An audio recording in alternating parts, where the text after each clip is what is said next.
मेरे प्रिय कैडेट्स, आप सभी को 7वीं कक्षा के अंतर्गत स्वागत है। जैसे कि आज हम जो है व्याकरण भाग के अंतर्गत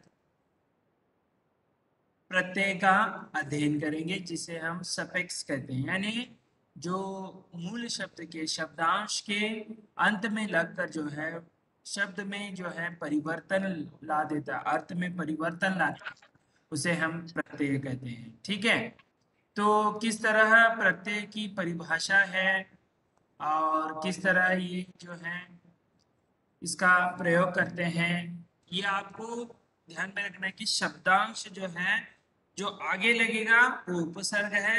इस शब्दांश के पीछे लगा है यानी अंत में लगता है, उसे हम क्या कहते हैं? प्रत्यय कहते हैं। तो देखेंगे, चलिए इस प्रकार इसकी परिभाषा है।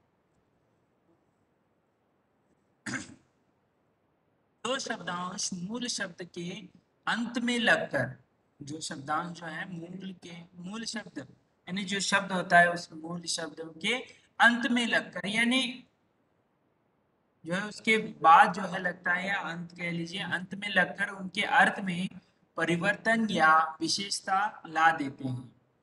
एक तो परिवर्तन लाते हैं अर्थ में, या विशेषता लाते हैं, दोनों को। ठीक है, तो उसे हम क्या कहते हैं? उन्हें प्रत्यय कहते हैं।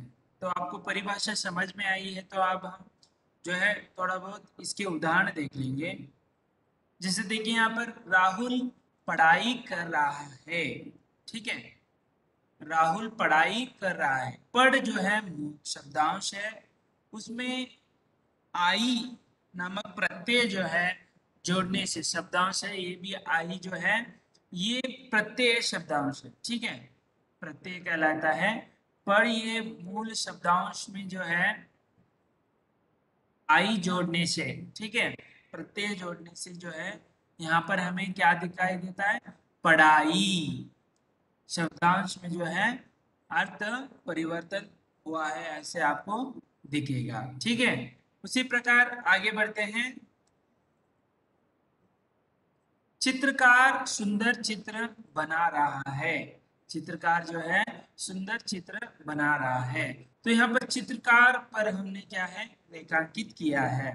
तो यहाँ पर देखिए किस प्रकार है, चित्र जमा कार, दोनों मिलकर चित्रकार बनता है। तो चित्र ये मूल शब्द शब्दांश है, प्रारंभ में है, तो अंत में क्या लगा है? कार शब्दांश लगा है। इसे हम क्या कहते हैं?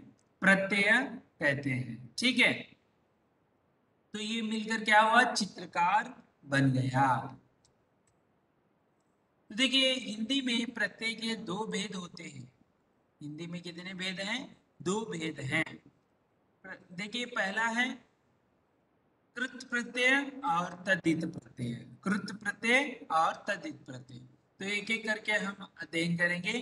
कृत प्रत्यय किसे कहते हैं? ठीक है, जो प्रत्यय धातुओं के अंत में लगते हैं, वे प्रत्यय कहलाते हैं। धातुओं के अंत में लगते हैं, प्रत्यय धातु के अंत में लगते हैं। जैसे देखिए, उदाहरण से समझ में आएगा हमें।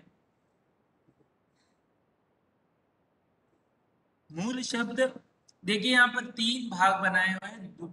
जो पहला है ये कृत प्रत्यय है। ठीक है, और बीच में जो है दूसरा जो भाग है, उसमें धातु या मूल शब्द, ये मूल शब्द के अंत में क्या लगते हैं? कृत प्रत्यय लगते हैं। और निर्मित शब्द कैसे बनता है? यहाँ पर पहले कृत प्रत्यय दिया है, ये जो है मूल शब्द या धातु के अंत में लगता है। ठीक है, इनके अंत में लगता है तभी। जैसे देखिए, आई जो है प्रत्यय, तो मूल शब्द है लिख है, पढ़ है, तो किस तरह बनेगा? ये आई जोड़कर लिखाई, पढ़ाई। उसी प्रकार ना, ना ये कृत प्रत्यय है, तो किस प्रकार बनेगा? देखिए, लिख पढ़, तो कैसे बनेगा? निर्मित शब्द लिखना, पढ़ना। उसी प्रकार अन, अन में देखिए मिल और मन, तो कैसे होगा? मिलन, मनन।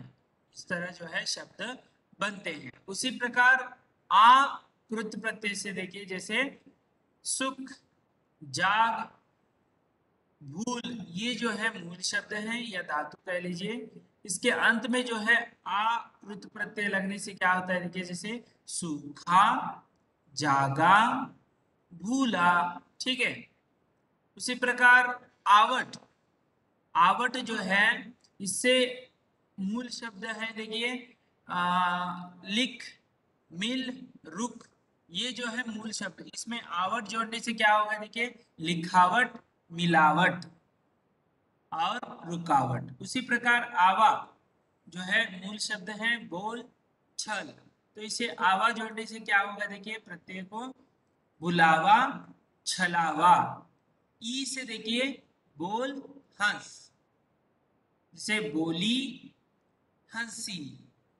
तो ये जो है ऐसे आपको दिया जाएगा कि बोली या हंसी में प्रत्यय को अलग कीजिए, तो ई जो है प्रत्यय लगता है। उसी प्रकार अक्कड़, पी, भूल। तो क्या होगा, अक्कड़ जोड़ने से देखिए अंत में, पी के अंत में जोड़ने से पियक्कड़ बनेगा, भूल के अंत में जोड़ने से भुलक्कड़ बनेगा। उसी प्रकार दार, जैसे लेना और देना है, तो इसके लेना के अंत में लगने के बाद क्या होगा, लेनदार, और देना, देनदार। ठीक है। उसी प्रकार आलू, कृपा, दया। तो क्या होगा, कृपा के आगे आलू लगने से कृपालु, दयालु ऐसे बन जाएंगे। या देखिए घट, ब, बड़। तो क्या होगा, घट में अंत में ईया जोड़ने से घटिया बनेगा, बड़ के अंत में ईया जोड़ने से बढ़िया बनेगा। तो इसके बाद दूसरा प्रकार है तद्धित प्रत्यय। ठीक है, प्रत्यय के दो प्रकार हैं, उसमें तद्धित प्रत्यय किस प्रकार होते हैं देखिए, उसकी परिभाषा देखेंगे। जो प्रत्यय संज्ञा, सर्वनाम अथवा विशेषण के अंत में लगकर नए शब्द बनाते हैं, वे तद्धित प्रत्यय कहलाते हैं। यानी यहाँ पर संज्ञा यानी नाम, व्यक्ति, स्थल, सर्वनाम यानी संज्ञा के बदले में प्रयुक्त होने वाले या प्रयोग होने वाले शब्द, विशेषण, इनके अंत में लगकर जो है शब्द बनते हैं, उसे हम तद्धित प्रत्यय कहते हैं। तो देखेंगे उसके उदाहरण। जैसे मूल शब्द है तद्धित प्रत्यय हैं, ठीक है। निर्मित शब्द भी आप देख सकते हैं, जैसे देखिए आर, लोहा, सोना, ये जो है संज्ञा के पद हैं। तो लोहा के आगे आर लगकर क्या होता है देखिए, लुहार। सोना से देखिए सुनार। कार का देखिए साहित्य और पत्र, साहित्यकार, पत्रकार। उसी प्रकार एरा, एरा जो है तद्धित प्रत्यय, चाचा या मामा के अंत में जोड़ने से, मूल शब्द के अंत में जोड़ने से क्या होगा, चचेरा, ममेरा। ठीक है। उसके बाद तद्धित प्रत्यय है वाल। तो मूल शब्द यहाँ पर देखिए धन और गाड़ी। तो इसे वान को प्रत्यय अंत में जोड़ने से क्या होगा, धनवान और गाड़ीवान। उसी प्रकार आई जो तद्धित प्रत्यय है, उसे मूल शब्द या धातु कह लीजिए चतुर, अच्छा। इसके अंत में आई जोड़ने से देखिए चतुराई, अच्छाई। ठीक है। तो आपको जो है इसमें से निकालने के लिए कहते हैं अलग कीजिए। चतुर में जो है प्रत्यय को अलग कीजिए कहने पर चतुर जमा आई मिलकर चतुराई बन जाता है। ता तद्धित प्रत्यय से देखिए प्रभु और सुंदर, ये मूल शब्द है, इसके अंत में लगने से क्या होता है, ता, प्रभुता, सुंदरता। ठीक है। पन ये तद्धित प्रत्यय है। यहाँ पर मूल शब्द है देखिए अपना, पराया। तो इसमें अपना और पराया के अंत में पन लगने से क्या होगा, अपनापन, परायापन। उसके बाद है आपा, आपा जो तद्धित प्रत्यय है, मोटा और बूढ़ा, ये मूल शब्द के अंत में लगने से क्या बनेगा, मोटापा, बुढ़ापा। ठीक है। उसके बाद आस, आस देखिए ये मूल या तद्धित प्रत्यय है और मूल शब्द है मीठा, खट्टा। तो निर्मित शब्द कैसे बनेंगे, आस, आपा, आज जो है अंत में लगने से मिठास, खटास। ठीक है, तो और भी तद्धित प्रत्यय हैं, जैसे इक। इक को धर्म और इतिहास, इतिहास के अंत में जोड़ने से क्या होगा? धार्मिक, ऐतिहासिक।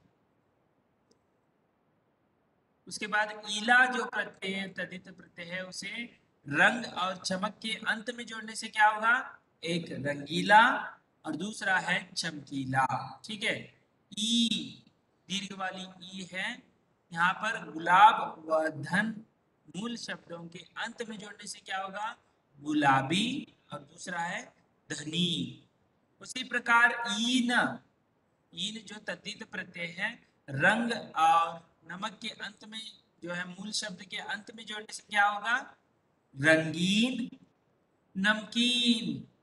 ठीक है, उसके बाद ईय, ईय जो है जोड़ने से देखिए क्या बन जाता है? तद्धित प्रत्यय अनुकरण और राष्ट्र के मूल शब्द के अंत में जोड़ने से क्या होगा?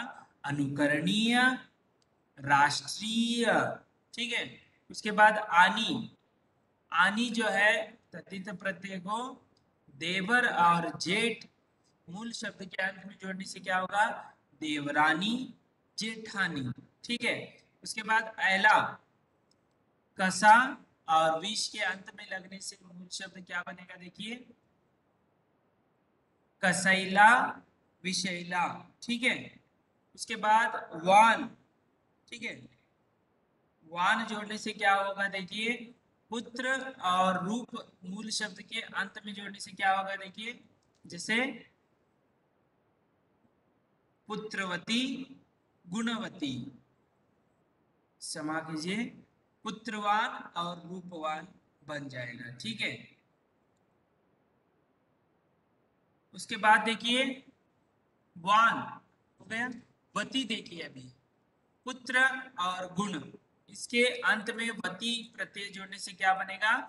पुत्रवती, गुणवती। ठीक है, उसके बाद तद्धित प्रत्यय है बाज। ठीक है, तो मूल शब्द है रंग और दगा, इनके अंत में बाज लगाने से, प्रत्यय लगाने से क्या होगा? रंगबाज, दगाबाज। तो जो तद्धित प्रत्यय है, मूल शब्द है देव और कवि, इनके अंत में लगने से क्या बन जाता है?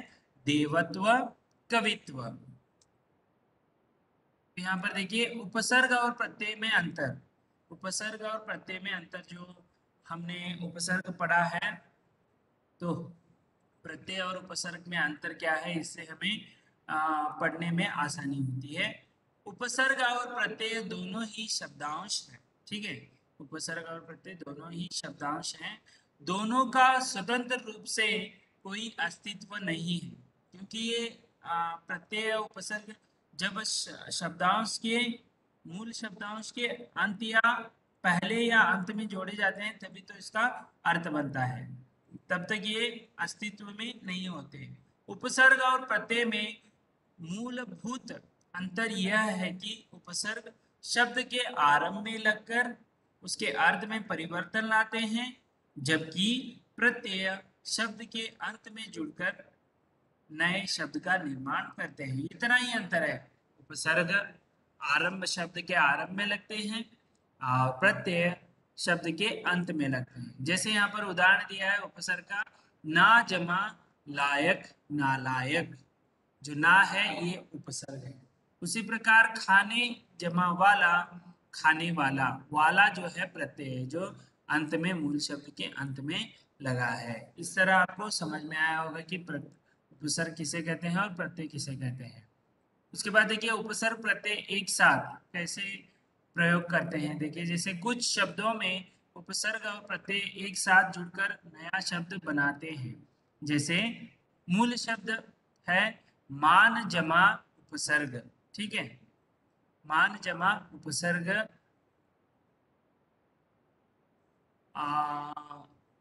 जमा प्रत्यय इतर, तो जोड़कर बनता है अपमानित। यानी मान को उपसर्ग अप जोड़ना है और प्रत्यय इत, ये दोनों जो है एक ही मान में जो है समाये गए हैं, उपसर्ग भी है प्रत्यय भी है। तो किस तरह देखिए, अप जो है उपसर्ग है तो मान के पहले लगाया जाता है, तो अपमान, अपमान बन जाता है। उसके मान के जो है अंत में प्रत्यय इत जोड़ने से मानित हो जाएगा। तो तीनों मिलाकर क्या हो जाएगा, अपमानित। ऐसे ही सम उपसर्ग जमा मान जमा इत प्रत्यय जोड़कर सम्मानित बन जाता है। तो आपको समझ में आया होगा, सम जो है उपसर्ग है, इत जो है प्रत्यय है। यहाँ पर दोनों उदाहरण देकर बताया है कि इस तरह दो भी प्रयोग हो सकते हैं, उपसर्ग भी और प्रत्यय भी एक मूल शब्द में। ठीक है, उसके बाद ऐसे कुछ यहाँ पर उन्होंने उदाहरण दिए हैं। चार यहाँ पर बॉक्स हैं। पहले बॉक्स में जो है उपसर्ग है, दूसरे बॉक्स में जो है उसमें मूल शब्द है, और तीसरे बॉक्स में जो है प्रत्यय है, और चौथे बॉक्स में निर्मित शब्द है। अनुबंध, अनु जमा बंद जमा इत मिलकर अनुबंधित। उसी प्रकार उप जमाकार जमा ई मिलकर उपकारी। अभी जमा मान जमा ई मिलकर अभिमानी। बेजमा चैन जमा ई बेचैनी। दुस जमा साहस जमा ई मिलकर जो है दुस्साहसी।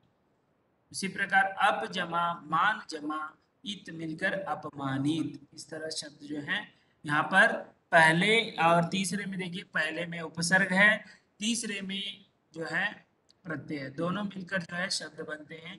तो उपसर्ग और प्रत्यय दोनों भी ऐसे भी शब्द होते हैं, एक में प्रत्यय ही रहता है एक शब्द में, या एक शब्द में उपसर्ग ही रहता है। दोनों वाले शब्द जो है यहाँ पर मैंने बताया आपको। इस तरह आज हमने जो है प्रत्यय का विस्तृत अध्ययन किया। तो अगले क्लास में हम जो है अगले व्याकरणिक भाग जो है जो भी है उसे पढ़ाएंगे। धन्यवाद।